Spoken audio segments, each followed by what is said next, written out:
आषाढ महिना म्हटलं आणि त्यात हा पाऊस, तर मस्त असे तळणीचे पदार्थ झालेच पाहिजेत.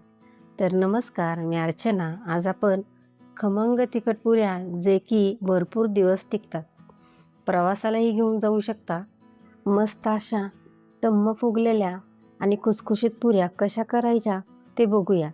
तर तिखट पुऱ्या बनवण्यासाठी साहित्य काय काय घेतले आहे ते बघूया. व्हिडिओ शेवटपर्यंत नक्की बघा. आवडल्यास एक लाईक नक्की करा. 3 कप गव्हाचे पीठ, 1 कप ज्वारीचे पीठ आणि अर्धा कप बेसन पीठ. याच कपाने सर्व साहित्य मोजून घेतले आहे.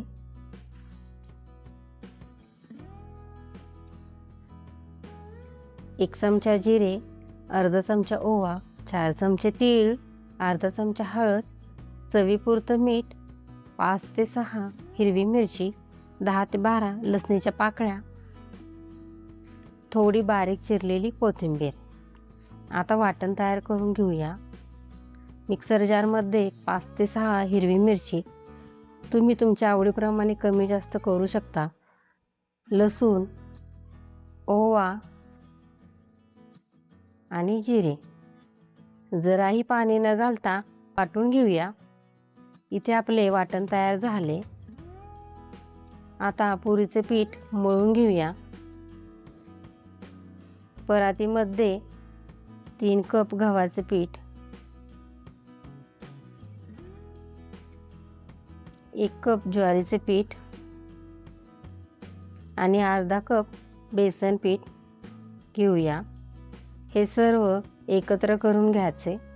यामध्ये आपल्याला कडकडीत तेलाचे मोहन घ्यायचे, म्हणजे पुऱ्या छान खुसखुशीत होतात. 4 कप पीठ प्लस अर्धा कप बेसन पीठ, याप्रमाणे एका कपाला 1 चमचा असे 4 चमचे तेल घेणार आहोत. तेल चांगले कडकडीत गरम करून घेऊया.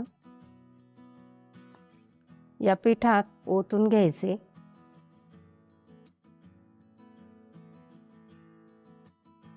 त्यानंतर चमच्याने सर्व पीठ मिक्स करून घेऊया. तेल गरम असल्यामुळे हाताने मिक्स नाही करायचे. थोडे कोमट झाल्यानंतर हाताने चांगले मिक्स करून घ्यायचे. यामुळे कुठलाही पदार्थ एकसारखा तळला जातो आणि छान खुसखुशीत होतो. तुम्हाला जर जास्त पुऱ्या हव्या असतील तर असेच प्रमाण डबल घेऊ शकता. बेसन पीठ आणि ज्वारीचे पीठ जास्त नाही घ्यायचे, याप्रमाणे घ्यायचे. नाहीतर ज्वारीच्या पिठामुळे पुरी खुसखुशीत होते पण जास्त फुगत नाही. यामुळे सांगितलेले प्रमाण असेच घ्या. यामध्ये बाकीचे साहित्य टाकूया. भरपूर अशी बारीक चिरलेली कोथिंबीर, 4 चमचे तीळ, चवीपुरते मीठ, छोटा अर्धा चमचा हळद आणि तयार केलेला ठेचा टाकून घेऊया. तुमच्याकडे कसुरी मेथी असेल तर तीही टाकू शकता. याने आपल्या पुरीला छान चव येते. हे सर्व मिक्स करून घेऊया. थोडे थोडे पाणी टाकून पीठ मळून घ्यायचे. पीठ खूप घट्टही नाही आणि पातळ पण नाही मळायचे. अशा प्रकारे मळून घ्यायचे. यामध्ये हळद कमी टाकावी, नाहीतर पुऱ्यांना रंग छान येणार नाही, करपल्यासारख्या होतात. याला थोडे तेल लावून मळून घेऊ. फक्त 10 मिनिटे भिजवून पुऱ्या करायला घेऊया. जास्त भिजवायचं नाही, नाहीतर पीठ आपलं ज्वारीच्या बेसनच्या पिठामुळे पातळसर होतं. आता पुऱ्या लाटून घेऊया. छोटे छोटे गोळे करून पण करू शकता, नाहीतर मोठा गोळा करून घ्यायचा. पुरी कुरकुरीत हवी असेल तर पातळ लाटायची आणि खुसखुशीत हवी असेल तर मध्यम लाटायच्या. जर मऊ हवी असेल तर जाड लाटायची. चला आता आपण पुऱ्या लाटून घेऊया.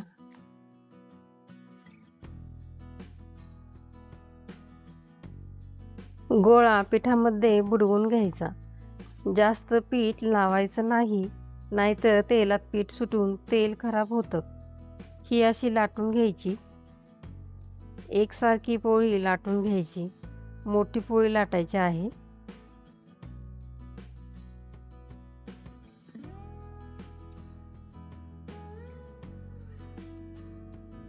आता वाटीच्या साहाय्याने पुरी कापून घेऊया.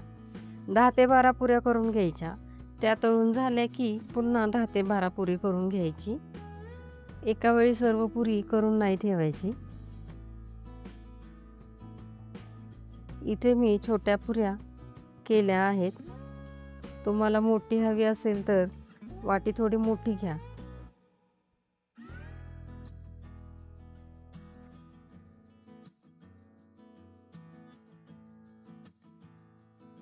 आता हे एका ताटात काढून घ्यायच्या. पुरी आता आपण तळून घेऊ. तेल कसे तापले ते बघूया. पिठाचा गोळा टाकला की असे तेल तापले पाहिजे. तेल जर कमी गरम असेल ना, पुरी नीट फुगणार नाही आणि तेलकट होतील. आता पुरी टाकताना गॅस मोठा करून तळून घेऊ. गॅस एकदम कमी नको ठेवायला. मोठ्या गॅसवर पुरी तळून घेऊ. याच्यावर तेल सोडायचे. असं करून काय होतं, पहिल्यांदा पुरी सोडताना तेव्हा ती फुगण्याची शक्यता कमी असते, कारण तेलाला अजून ताव नसतो. तर पुरी फुगलेली आहे. उलटून घ्यायची. गॅस मध्यम करून तळायची. पुरी छान खरपूस तळून झालेली आहे. अशा प्रकारे सर्व पुऱ्या तळून घेऊया.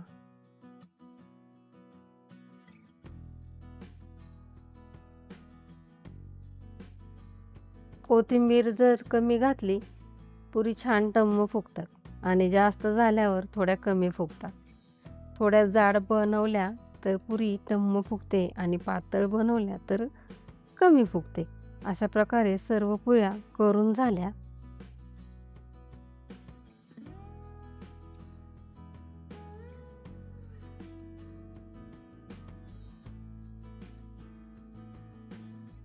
ह्या पुऱ्या भरपूर दिवस टिकतात.